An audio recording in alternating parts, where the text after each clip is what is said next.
month-over-month job growth in the country. The new data also shows we continue to grow a lot of our major sectors, including our manufacturing base, with 8,000 new jobs added to that key sector in August alone.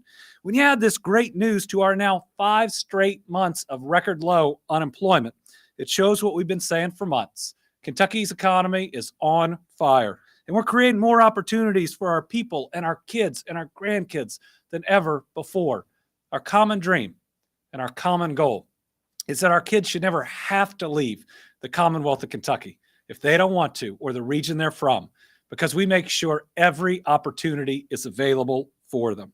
On the heels of last year's record economic investment and job numbers, in 2022, we've already announced $7.5 billion of new investment and more than 13,300 full-time jobs for Kentucky residents. That is great news, and there is no sign our economic momentum is slowing. This week alone, we've announced private sector new location and expansion projects totaling $760 million, not a bad week, and created more than 1,000 new full-time jobs. So the biggest driver of that, this week we celebrated one of the biggest economic investments and job announcements of the year with Team Kentucky's one of our best and oldest partners, the Ford Motor Company. As we've been building Ford vehicles since the Model T, we've been working with Ford for over 100 years. And on Tuesday, I had the privilege of joining leaders from Ford for the reveal of the all-new F-Series Super Duty truck as we celebrated Kentucky Day in the Commonwealth.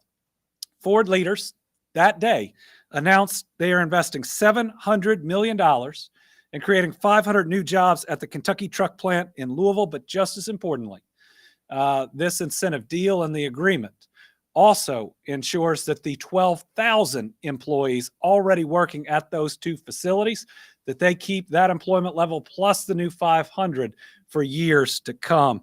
Listen, it is an incredible announcement when we know that that level of an employer is committed to those full employment levels for the foreseeable future. Ford's been a crucial part of our automotive success for more than a century, and time again, the company has reaffirmed its commitment to us. In fact, Tuesday's announcement was exactly a year after we announced the largest investment in the history of the Commonwealth of Kentucky. That was when Ford teamed up with SK Innovation and announced they were going to build a $5.8 billion battery plant, along with creating 5,000 new jobs and thousands of construction jobs. Listen, Ford committing just 1 year later to an extra $700 million shows that how that battery plant ultimately works in tandem with those two Louisville plants. And my goodness, how exciting to see new investment, but knowing that one of our largest employers in the state is still fully committed to us. And you ought to see this new truck. Pretty incredible, all the technology they've put into it. And they chose us. They chose Kentucky, not just to build it, but to unveil it. That's a pretty special thing. All right, next, I want to highlight an exciting project in Covington, where BM2 Freight Services is expanding their current operation with a $2.3 million investment. With this project, the company's expanding its operations in Kenton County by nearly 8,000 square feet, and they are creating 56 new quality jobs, bringing the total number of Kentuckians that they employ to 154. That's 154 families that know how they're putting food on the table, and we are grateful for this company. The announcement is another great reminder that Kentucky's location, our infrastructure, and our resources make us one of the most attractive states in the United States when it comes to distribution and logistics and so many other key industries. For companies like BM2 Freight looking to expand their footprint in North America and to reach their consumers quickly and more efficiently, there's no better place to be than right here in Kentucky. I want to thank BM2 Freight's leaders for their continued support and vision to grow right here in Kentucky and look forward to their continued success. Now I'd like to welcome Kevin Ball, co-owner of BM2 Freight and a Kentuckian, to come up and talk a little more about the project.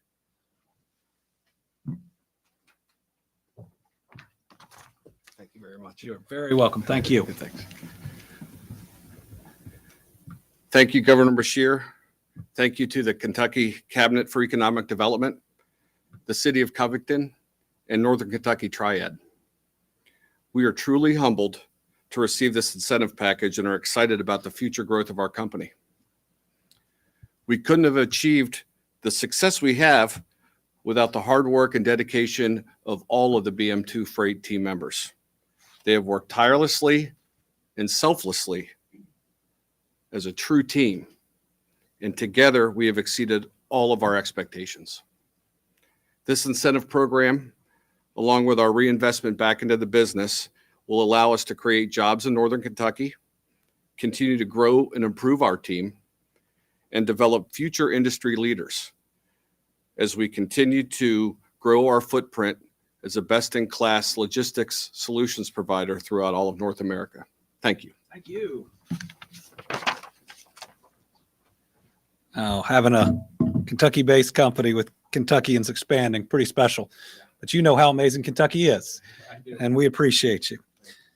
We also have an important project in an important Kentucky industry. Today, we're announcing that Riverview Coal LLC is investing $35 million in creating 260 well-paying jobs in Henderson County as the company is expanding from neighboring Union County. Leaders at Riverview are constructing a new 30,000 square foot facility on 56 acres in response to increased demand. Construction is expected to begin in April of next year, with the completion slated for the end of 2024. Riverview has been producing coal in Kentucky for the past 13 years and has grown to become the largest underground room and pillar mine of its kind on the continent. Currently, the company can produce 2,700 tons of raw coal per hour and employs 783 people in our state. Thank you to Riverview for investing in the Commonwealth and for providing this exciting opportunity. But we have another. We also have Elevate Windows and Doors, LLC, creating 203 full-time jobs with a new manufacturing and distribution operation in Hopkinsville.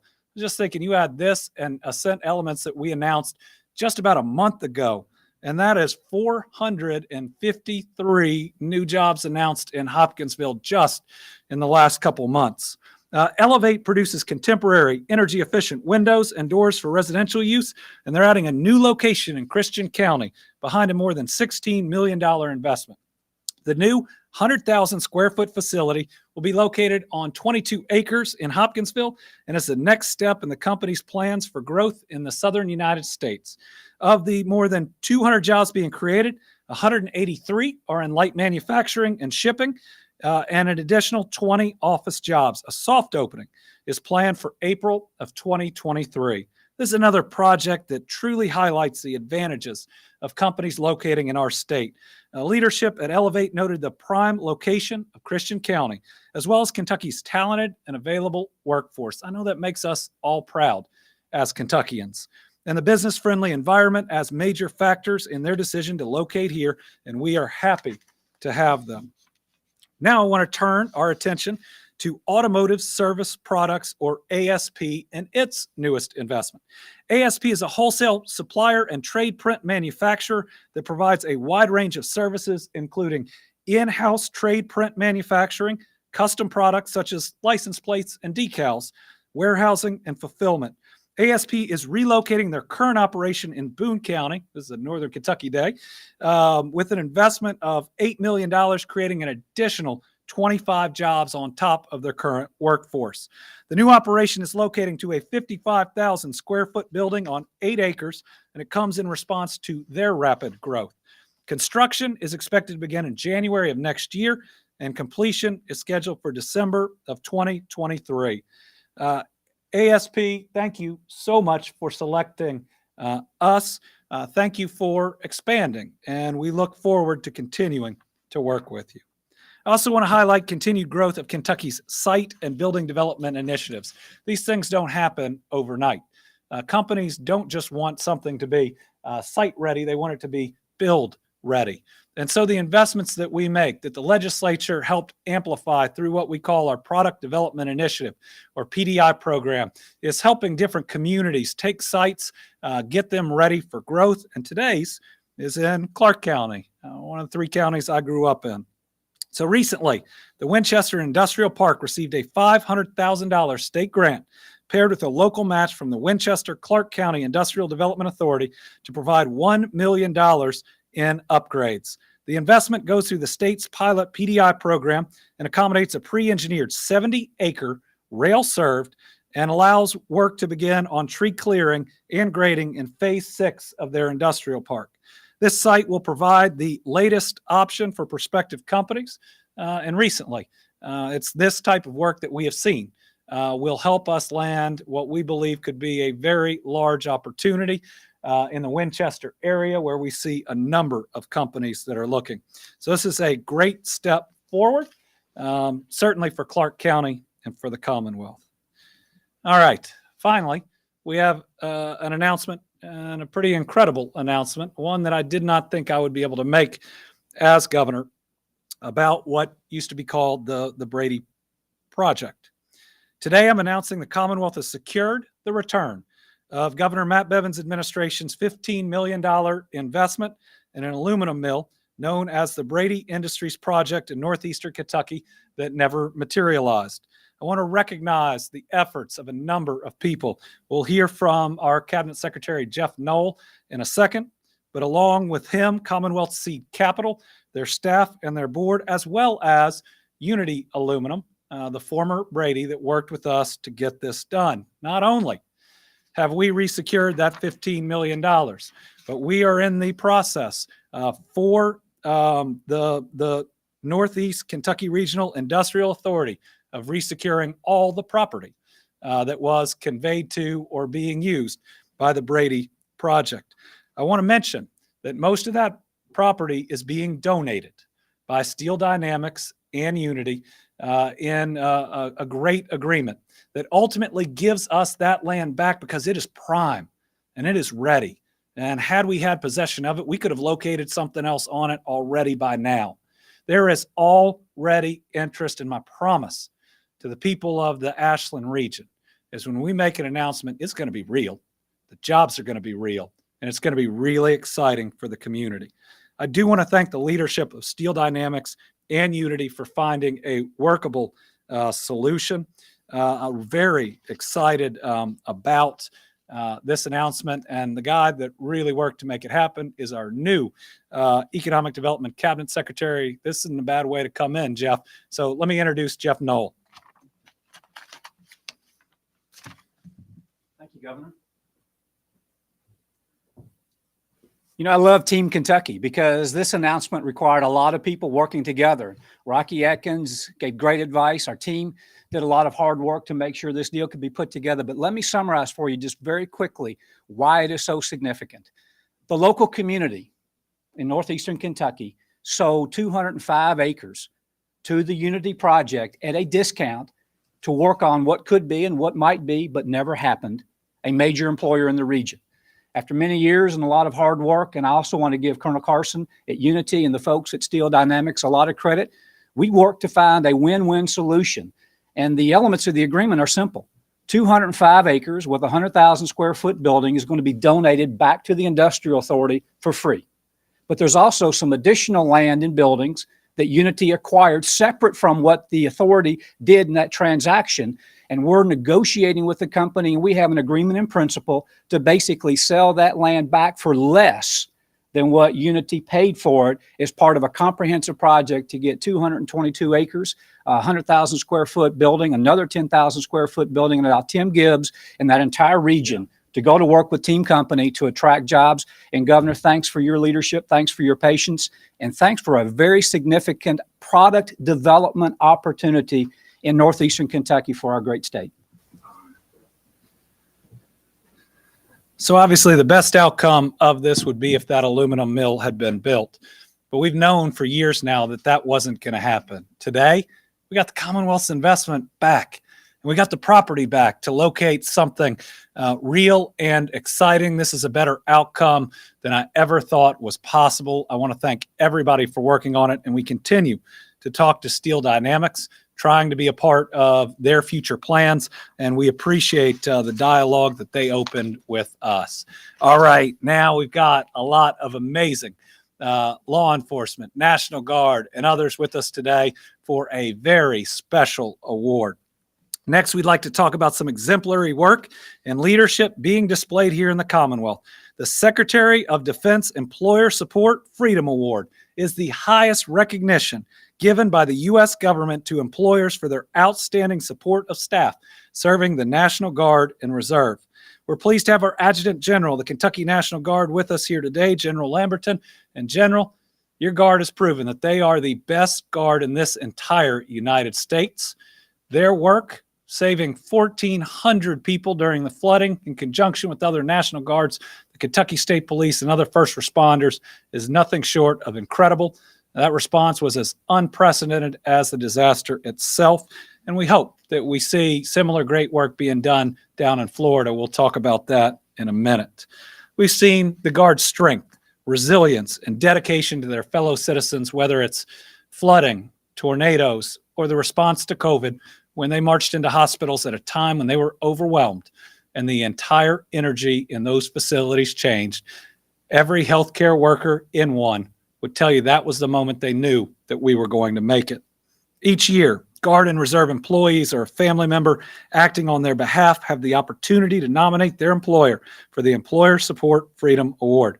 This award highlights the sacrifices made by our Guard and Reserve members and their loved ones and the outstanding support they receive from their employer to support them as they do this incredible work across Kentucky. Colonel Phil Miller, State Chairman of the Kentucky Committee for Employer Support of the Guard and Reserve, is here to help me present the Freedom Award today. Colonel Miller served our country more than 40 years in the active Army, Army Reserve, and Army National Guard. Folks, if I were to go through his entire resume, we'd be here an extra hour. He has done such incredible service to our country. With that, do you want to announce the winner? Or you want me to do it as we... Okay, come on up. With that, Colonel Miller and I want to recognize our Freedom Award recipient. They were selected out of more than 2,700 nominees from all 50 states and multiple U.S. territories. Only 15 employers received this nationwide, and one of them is right here today. So congratulations to the Flemingsburg Police Department. Amen. Y'all want to make your way up? The folks in this department show us every day what it means to serve their community. Flemingsburg Police are being recognized for providing extraordinary support to Chief Warrant Officer Timothy Smith and his family during a recent 3-year-long deployment. And we see an amazing public servant and leadership in Police Chief Brian Bowling, who's here with us today. I know Brian from back when my dad was governor. It's good to see you again, my friend.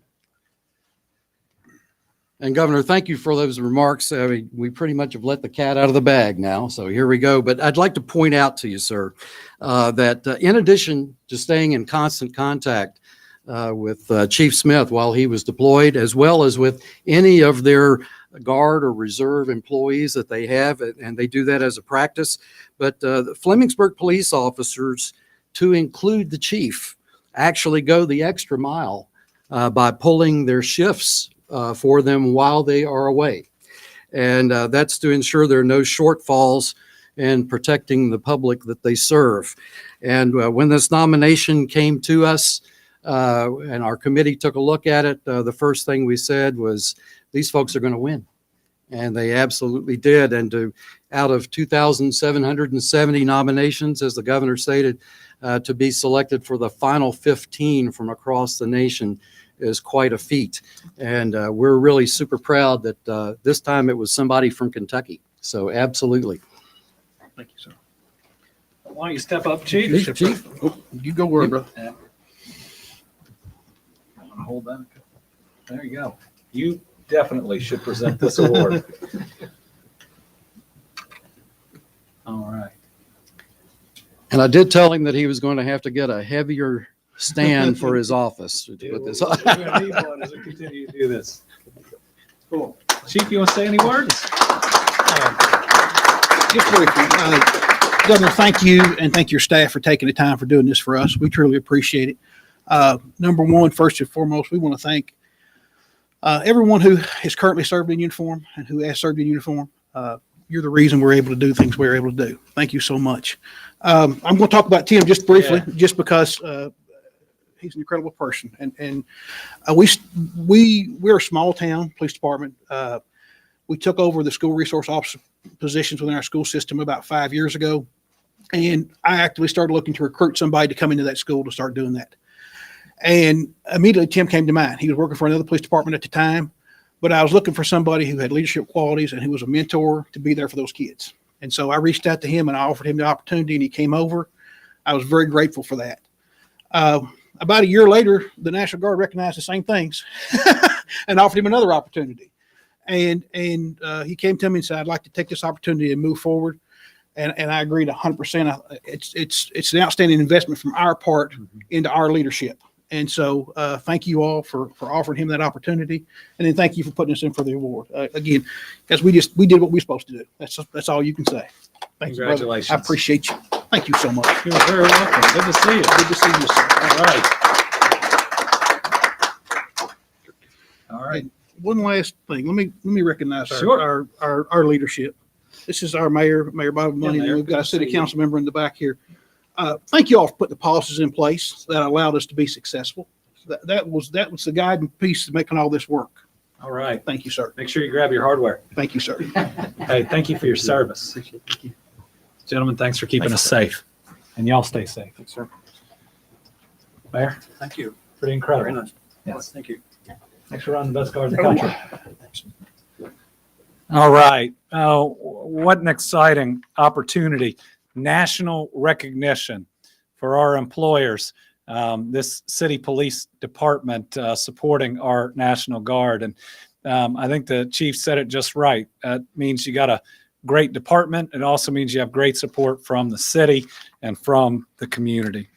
Speaking of our National Guard, the 63rd Theater Aviation Brigade of the Kentucky National Guard is now going to provide an additional 5 UH-60 Blackhawks with air crews to assist the Florida National Guard with search and rescue operations.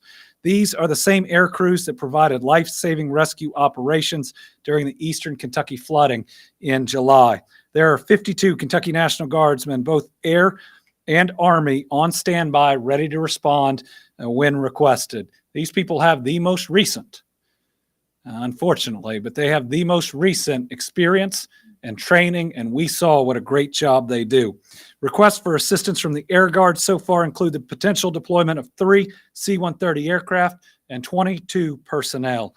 Now, for us, it's as simple as the fact that Florida Emergency Management was there for us at our time of need. They were throughout our emergency operations centers, helping us day to day. Florida was there for Kentucky. Kentucky is going to be there for Florida.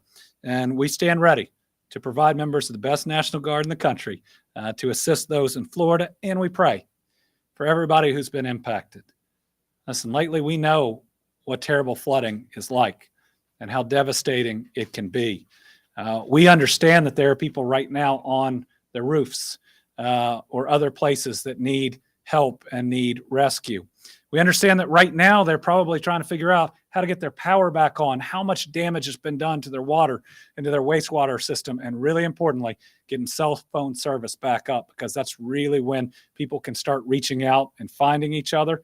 And oftentimes that's when hopefully the better news comes, that you haven't lost as many people as you think you might have. So we remain committed, not just to recovery here in Kentucky, but to helping out our fellow citizens around the country. Once again, thank you to the Guard for being on standby and ready to help. Speaking of Kentucky's recovery from flooding, just a couple of updates.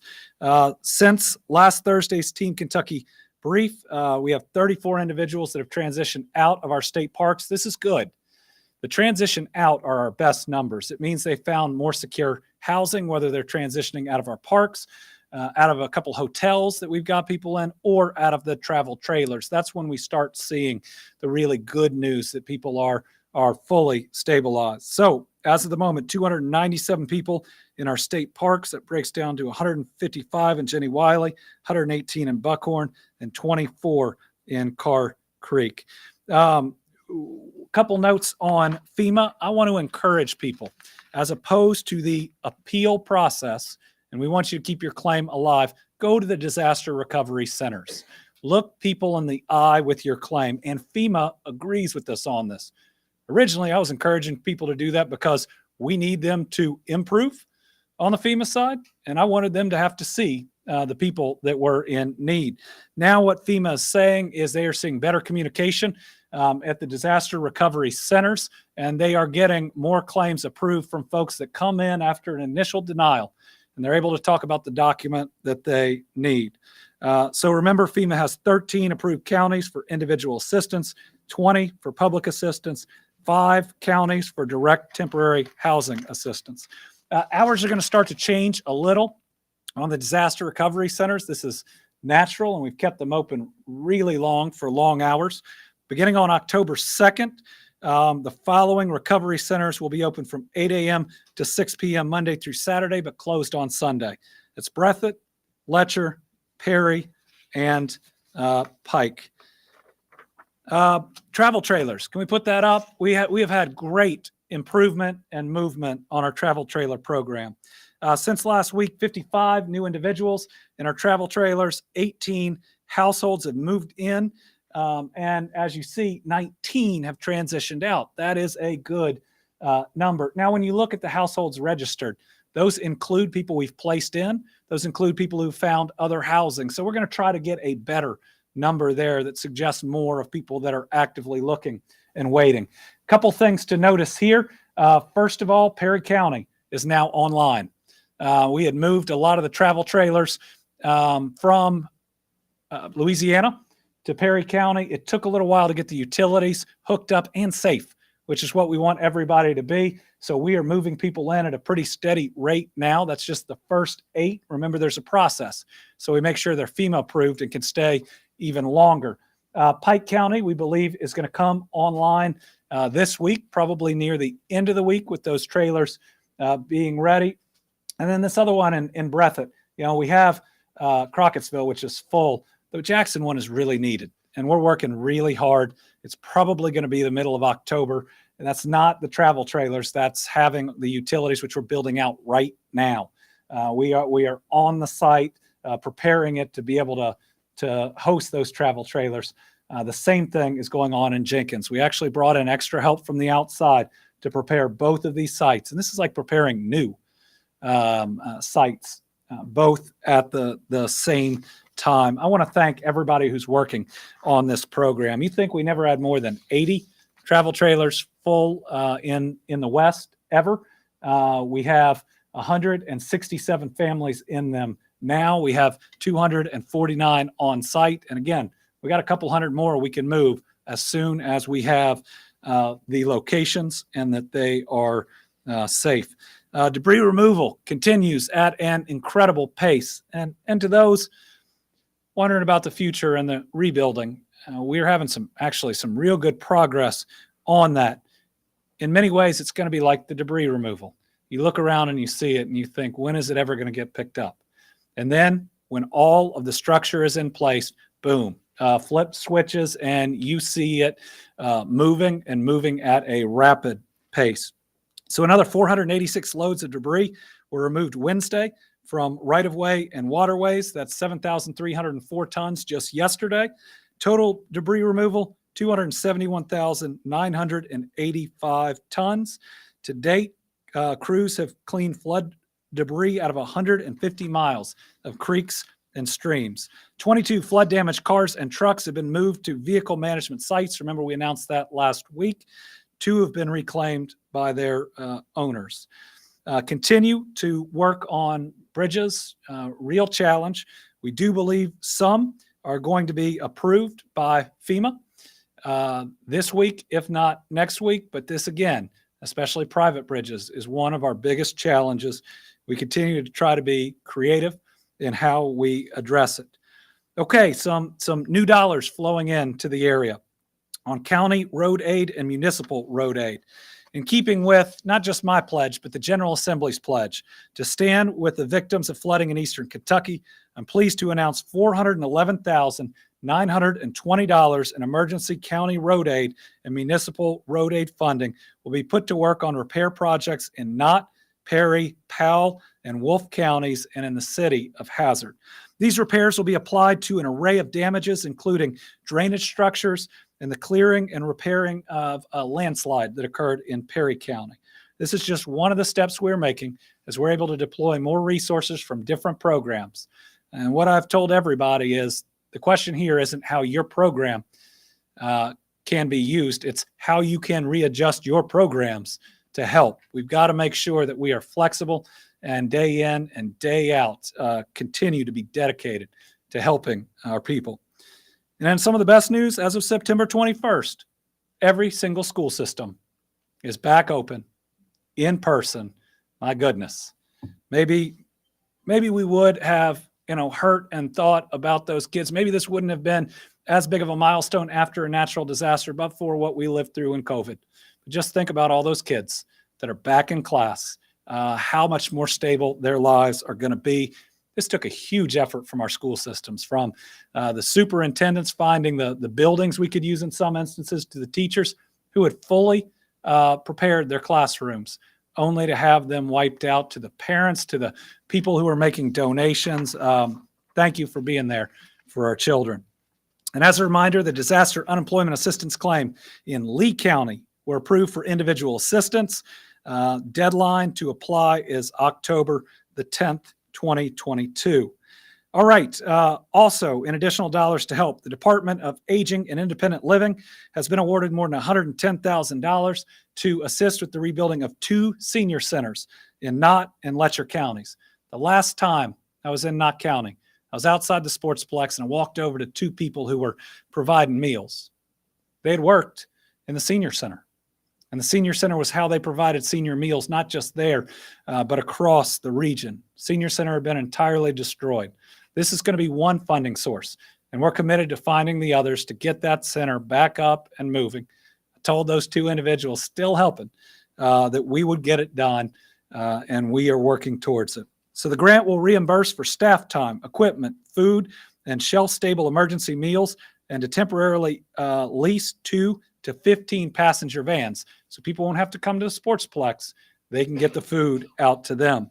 The reimbursement of items will allow the Knott and Letcher County Senior Citizen Centers to resume operation in a temporary location or once their current buildings are functional. The 15 passenger vans will immediately allow home-delivered meals to the impacted areas. Next, something we saw after the tornadoes, which was welcomed. We've received approval from the federal government to allow flood survivors to purchase hot food with SNAP benefits until November 1st. It's not the first time this offer has been given to us after every major disaster. They've provided this benefit. The following counties can do hot food purchases with SNAP benefits: Bell, Breathitt, Clay, Floyd, Harlan, Jackson, Johnson, Knott, Knox, Laurel, Lawrence, Leslie, Lee, Letcher, Magoffin, Martin, McCreary, Morgan, Owsley, Perry, Pike, Wolf, and Whitley. To help our folks out there. Team Eastern Kentucky Flood Relief Fund, now over 37,000 donations, $9.8 million donated. Again, it's the only fund out there subject to open records. Any Kentuckian can ask and see exactly where the dollars have gone. Only fund subject to legislative oversight. And we give a report every week about where every dollar has gone. We take 0 administrative fees. Only fees that come out of it are from the credit card processing companies. So to date, we've distributed over $3.7 million. First $400,000 was to pay for every funeral. The least we can do is grieve together. And now we have sent out 6,688 checks to individuals impacted by the flooding for more than $3.34 million. What this does is anybody who's been approved for any level of individual assistance from FEMA gets $500 from this fund. So even if they're still working through the amount of their claim and it hadn't been enough, we want these dollars to get to them. And for us, it creates a verification system where we don't have to ultimately have administrative costs for who has been harmed. Next set of dollars are going to be used for housing. And we got to get a couple more pieces together before we see those announcements. But we are talking about long-term, permanent, relocated housing. We have some great plans underway. I want to thank FEMA for actually being a really innovative partner thus far in that piece. We have a couple of new major donors to the fund. Pikeville Medical Center's Foundation for Quality Healthcare donated $43,981.31. Donations are still being accepted and very much appreciated. Okay, so as we are talking about rebuilding the infrastructure of Eastern Kentucky, we have to continue to improve the infrastructure across the rest of Kentucky. That's just the concept that we've not only have to pick our neighbors who've been knocked down up, but we got to keep marching forward together. So today, we're announcing more than $3.2 million in transportation funding to make much needed travel and safety improvements on dozens of local streets and roads across Kentucky. This will benefit 43 projects in 4 cities and 17 counties. This is the type of funding that we have to continue that growing logistics sector, but also for public safety. Listen, we're good at logistics, but our most precious cargo are our kids, and making sure they can get safely to school or to church, that our families get safely to work. That's why I'm proud to be able to provide this funding. Since taking office, we've approved nearly $51 million of local projects like this in 105 counties. So the latest round of funding goes to the cities of Harlan, Mount Sterling, Paintsville, and Stanford, and the counties of Bath, Breckenridge, Butler, Elliott, Graves, Hancock, Hart, Hopkins, Knox, Lawrence, McLean, Nelson, Nicholas, Pike, Rowan, Trigg, and Washington. Most of it is resurfacing, but certainly provides a lot of help for those communities. Okay, quick update on COVID, and it's as positive of an update as we've had in a while. We have had 4 weeks in a row of decline or plateau. Looking at positivity, actually, why don't we put up the stair stepper chart, or you can start with the map, either way. This is the best looking map we've had in a while.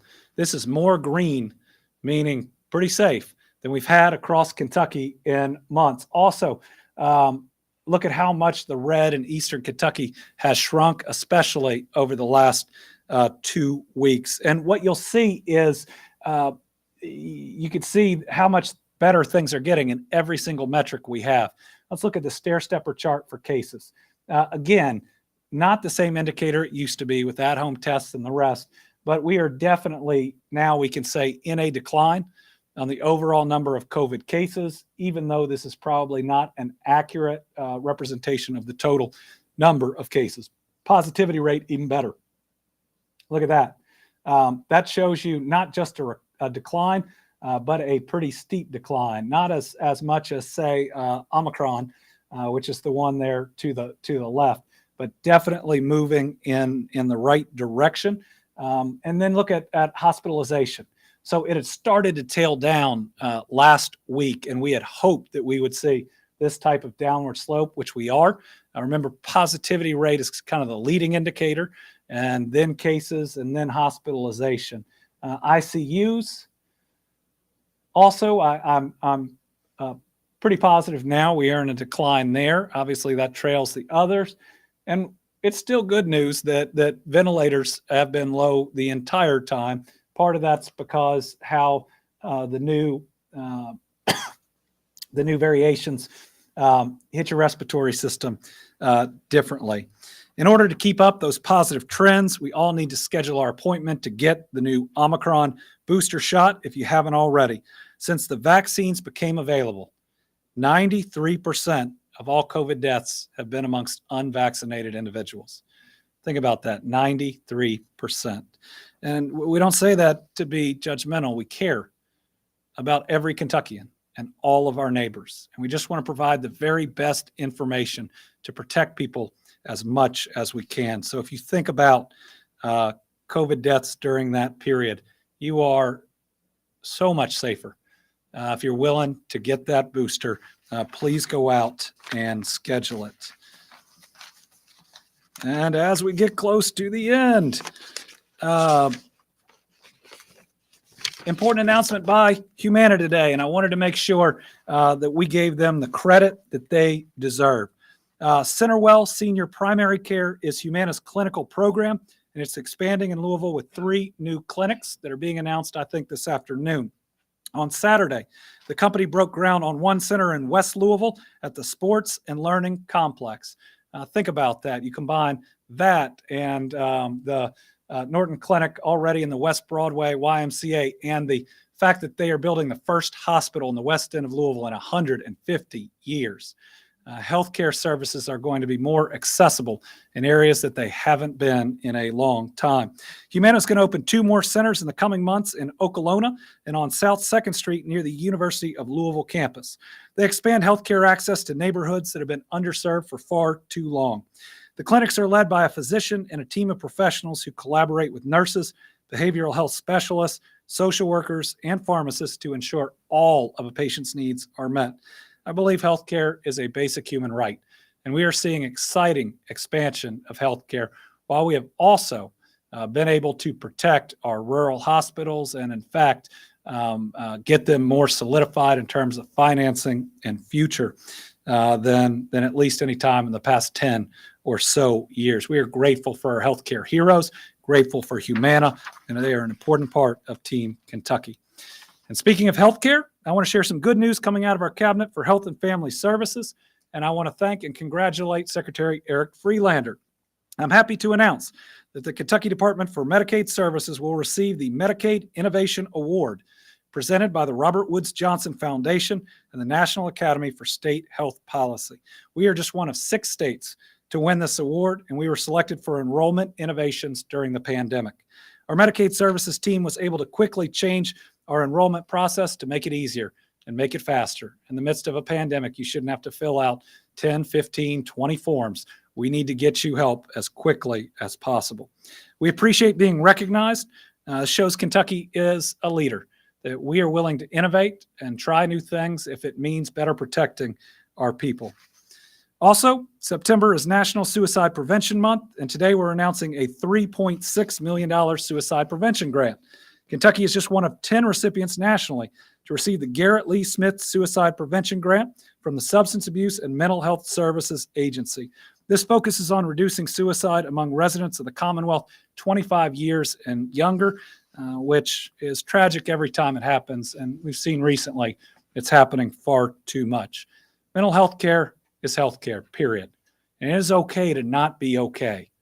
We all go through trauma that our minds and our bodies are not meant to take.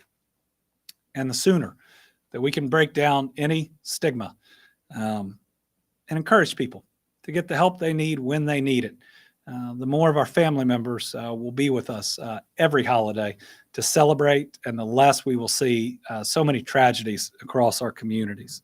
That's why the 988 Suicide Hotline, which is the version of 911 for mental health, was such a game changer. Since this free confidential 24/7 line launched, Kentucky has seen a significant increase in call volume, text messages, and chats, with a decrease in abandonment rates as people are waiting for you to answer. All the improvements show the positivity of that step.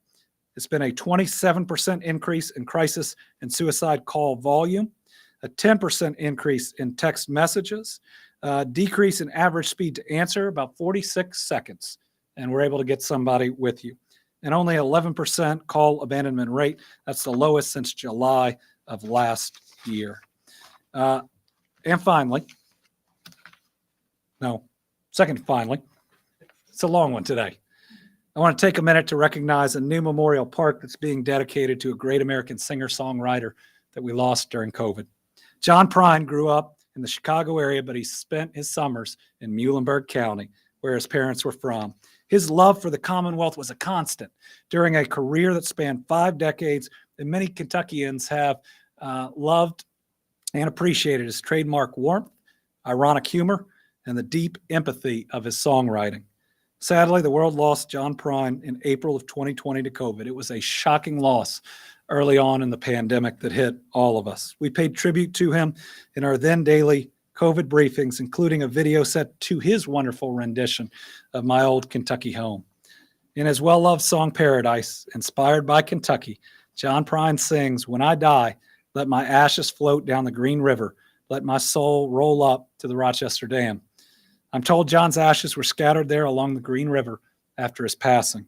And I'm honored to highlight that on Saturday, officials in Muhlenberg County will dedicate the John Prine Memorial Park at Rochester Dam right there along the Green River. Some of Brian's family, as well as his friends and fans, will be on hand with the dedication. I hope they see how much his music has meant to Kentucky. In honor of the park's dedication and John Prine's legacy, I also have issued an official acclamation paying tribute to John Prine Memorial Park. So thanks to everybody that made that happen. And finally, and I mean it this time, my administration remains committed to being a national leader in public safety. Those are our steps to build a better, safer Kentucky. That's everything from the largest salary increase for our Kentucky State Police in their history to, since I've been Attorney General and now Governor, multiple increases in the CLEP fund, which incentivizes training and keeps our law enforcement safe. And we have room for a bigger increase, one that I tried to get in the last session, but we will continue to push because our officers deserve it and they have earned it. It's also the U.S. military to law enforcement initiative we have going right now. Today, we take another step forward by awarding nearly $2 million to assist state and law enforcement create safer communities and reduce the sale of illegal drugs. The funding comes from the federal Edward Byrne Memorial Justice Assistance Grant, which is the primary vehicle of funding for the criminal justice system. It's been awarded to drug task forces across the Commonwealth to curb the sale of illegal drugs, fight addiction, support victims' advocacy and assistance programs, and create a community mental health support team. Listen, we all see what fentanyl is doing to our Commonwealth. It is scary, more powerful than anything we thought was possible 15 years ago, and the speed at which fentanyl and fentanyl analogs have moved into this state and this country is concerning. Supporting our law enforcement, funding programs that help with either the prevention, the arrests, and then the treatment and the recovery.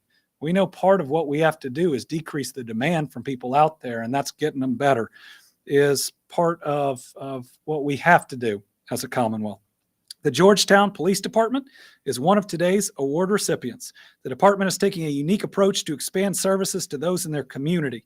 With this funding, they hope to reduce recidivism and offer help from an often overlooked and vulnerable population by moving to full-time dedicated officers for their community and mental health unit. Another recipient is the Warren County Fiscal Drug Task Force. The funding will help them continue their enforcement efforts to stem the flow of fentanyl and meth. Thank you to all of our law enforcement agencies. And today's Team Kentucky All-Star, and we didn't want them to have to wait the whole time, is the folks that you have already met, the Flemingsburg Police Department, for their incredible work in their communities, as well as their support for our National Guard. And with that, not quite an hour in, I thought we'd be a lot longer. I will open it up to questions. We'll start with Tom and go to Melissa, and then we got two on the line. Thank you, Governor. Good afternoon. I have a question on the Unity aluminum site, and that is that land and the buildings going to be able to be used for a mega site such as Hardin County, or is this something that it's going to have to be up to the local industrial authority to decide how they're going to use it? Well, we already have interest in the site that we are getting back from Unity. And we'll look at a number of different factors. One, the size of the property has to meet the requirements of who's looking. The workforce in that area is incredible, and it is ready and available. I believe we will secure a significant project. It might not just be one, though. It could be that that property allows for multiple projects to come to it. What I do know is what a great site it is, and I have full confidence we will locate something on it and do so soon. Melissa. So following that great COVID report. Yes, ma'am. The virus is still out there. So I'm just curious, in what circumstances are you choosing to wear a mask right now? So the question is, with the great COVID report, in what circumstances am I choosing to wear a mask right now? Well, first, my suggestion to people is the level you wear a mask should depend on where you are and the color of the county that you're in. It should also depend on your vaccination status and your overall health. Those are all things that people should consider. I will tell you that I have not worn a mask often. in the past several months. I have worn one on an airplane, just thinking that. And again, my own risk perspective, I get sick every time I'm on an airplane, much less from COVID and in an airport. But people really should make a very personalized decision, but also at their own comfort. So that anybody out there that wants to continue wearing a mask, do it. COVID is still around, and let's make sure we support one another. We saw, but we haven't seen as much lately, a little bit of bullying of those wearing masks. I know those others would say it might have gone a different direction at different points. Let's just support one another in making the very best healthcare decisions. And we're heading in the right direction. Certainly, the head of the WHO said the end is in sight. The president made some comments too. We are seeing a slight increase in the United Kingdom, and so we ought to just be mindful. But listen, as much as we've been through, I'm really happy it's declining and the speed at which it is. All right.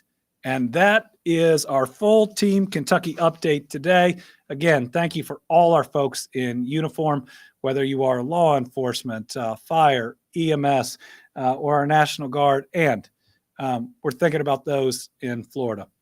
We love you. We'll be there for you. All you have to do is ask. Thank you all very much. All right.